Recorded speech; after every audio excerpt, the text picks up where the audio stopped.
Tip number 310 from the book 501 Contractor Tips. Schooled professionals, people who have some type of a degree in something that somehow they're going to use to make you feel inferior to them, even though you might have a pretty good idea what's going on, or in some cases even know more than they do. So, I've seen it happen with architects and engineers, project managers, business owners. It's just, you're not going to ever be able to get away from this. I say not ever. Hopefully it'd be great if you could, but there are too many people out there who have too many different types of personalities. And some of these people you're just not going to get along with.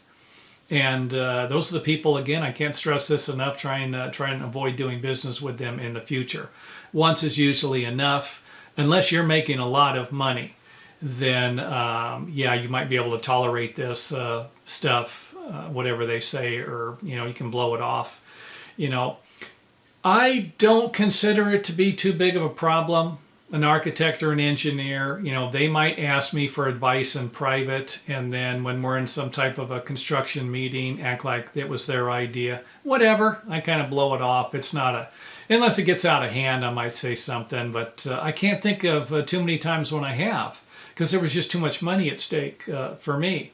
I'm working on a project, and I want to work on these projects, and the architect and the engineer you're only going to have to encounter them for about 4 hours for the entire project. I can deal with this.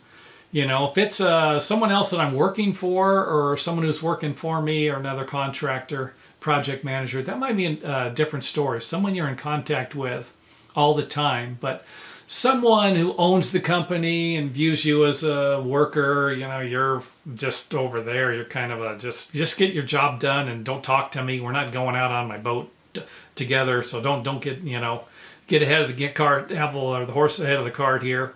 Whatever the deal is, I think the best advice I could give to you is just kind of don't be offended by them. I think in a way arrogance is, in my opinion, it's a form of ignorance. It's kind of a form of maybe stupidity would be another word. It's if you are superior in something, I commend you. If you are superior and you draw flawless architecture, flawless structural engineering, my hat's off to you. And you can be as arrogant as you want to. You might not have many friends, but knock yourself out if that's what you got to do. But if you look around, the people who are happier in life, this professionals, people with degrees, people without degrees, these are people that are usually view the world as they're part of it, not at the very top of it. This is a part of it.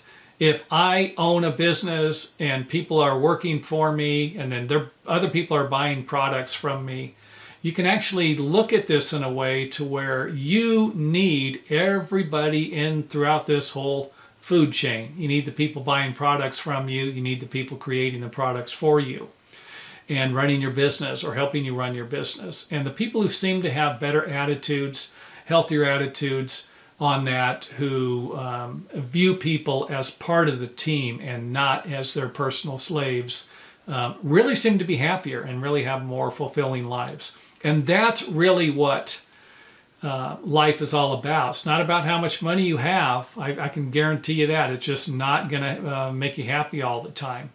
It's not about how smart you are, how many degrees you have. That's not always going to make you happy. I've seen some happy people who are poor, happy people who are rich, and they all seem to share the one thing, and that is not arrogance. That is more or less an attitude of we're all going through this thing together and kind of on the same team. So don't let it bother you if someone comes up and they're, think they're superior to you. Let it off, blow it off. If it becomes too much of a problem, don't work for them anymore.